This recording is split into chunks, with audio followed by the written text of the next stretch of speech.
രണ്ട് രാജാക്കന്മാരുടെ പുസ്തകം 7-ാം അധ്യായം 1 മുതൽ 20 വരെയുള്ള തിരുവചനങ്ങൾ. അപ്പോൾ എലീശ, യഹോവയുടെ അരുളപ്പാട് കേൾപ്പിൻ.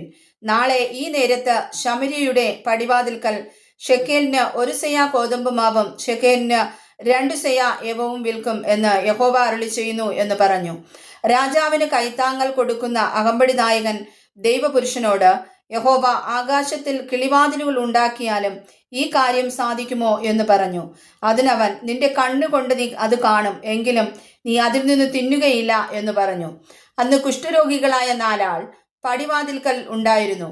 അവർ തമ്മിൽ നാം ഇവിടെ കിടന്ന് മരിക്കുന്നത് എന്തിന്?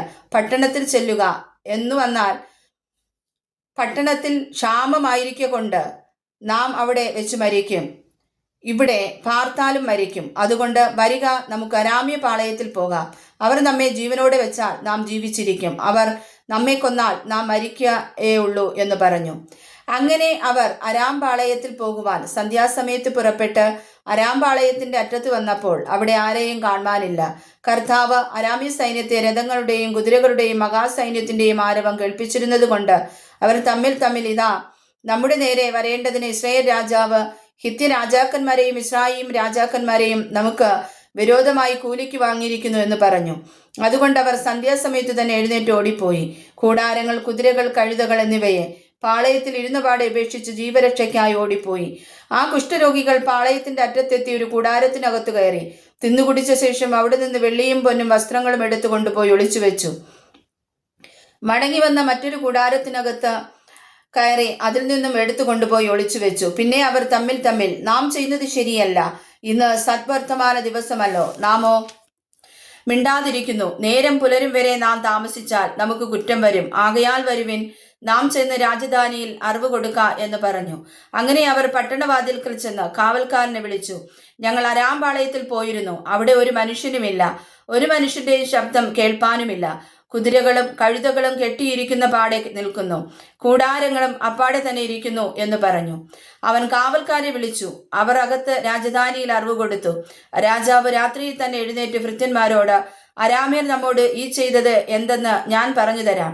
നാം വിശന്നിരിക്കുകയാകുന്നു എന്നവർ അറിഞ്ഞിട്ട് അവർ പട്ടണത്തിൽ നിന്ന് പുറത്തു വരും.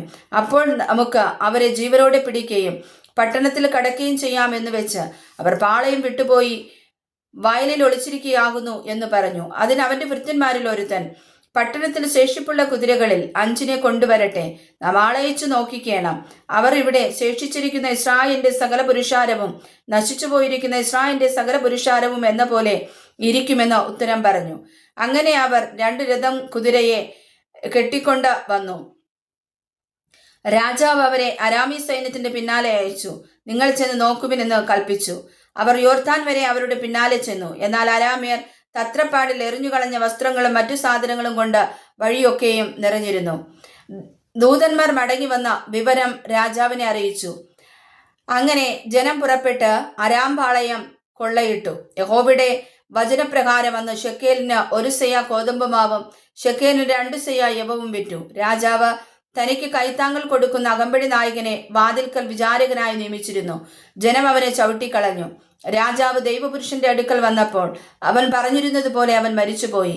നാളെ ഈ നേരത്ത് ശമര്യയുടെ പടിവാതിൽക്കൽ ഷെക്കേലിന് 2 സെയാ യവവും ഷെക്കേലിന് 1 സെയാ ഗോതമ്പ് മാവും വിൽക്കുമെന്ന് ദൈവപുരുഷൻ രാജാവിനോട് പറഞ്ഞപ്പോൾ ഈ അകമ്പടി നായകൻ ദൈവപുരുഷനോട്, യഹോവ ആകാശത്തിൽ കിളിവാതിലുകൾ ഉണ്ടാക്കിയാലും ഈ വാക്കുപോലെ സംഭവിക്കുമോ എന്ന് ഉത്തരം പറഞ്ഞു.